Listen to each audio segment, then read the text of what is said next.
మనిషి జన్మతః పాపి అయి ఉండగా ఆ పాపమును నరుడైన వాడు తొలగించుకున్నట్టుకు చేయని ప్రయత్నము లేదు.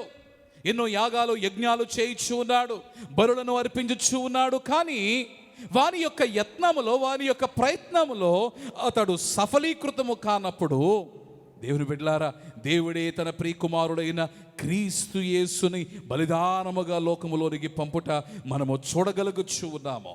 పాత నిబంధనలో ఉన్న ఆచారములను నీవు చూచినప్పుడు, లేవియా కాండములో పాప పరిహారార్థ బలిని మనము చూస్తూ ఉన్నాము. Temporary settlement for sin. పాపము తాత్కాలికముగా కప్పిపుచ్చబడడానికి గరికైన బలిని మనము పాత నిబంధనలో చూస్తూ ఉన్నాము. కానీ ఒక్కసారిగా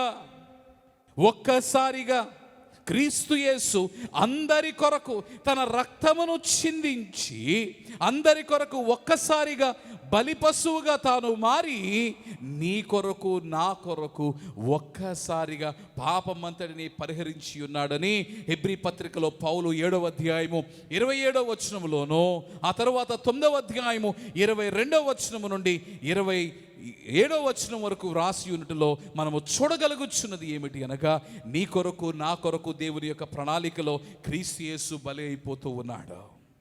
బలి కావలసి ఉంది, బలిదానము దేవునికి అవసరమై ఉంది. నీవు ఏదైనా తోట నీవు చూచినప్పుడు, ఆది మానవులైన ఆదామవ్వలు వారు పాపము చేయటను బట్టి దేవుడు అనుగ్రహింపచేసి ఉన్న ఆ మహిమ వస్త్రములు వారు కోల్పోయినప్పుడు, తమను తాము కప్పిపుచ్చుకోవడానికి ఒక హత్య ఏదైనా తోటలో జరిగినది. ఒక యానిమల్ బలి కావలసి వచ్చినది.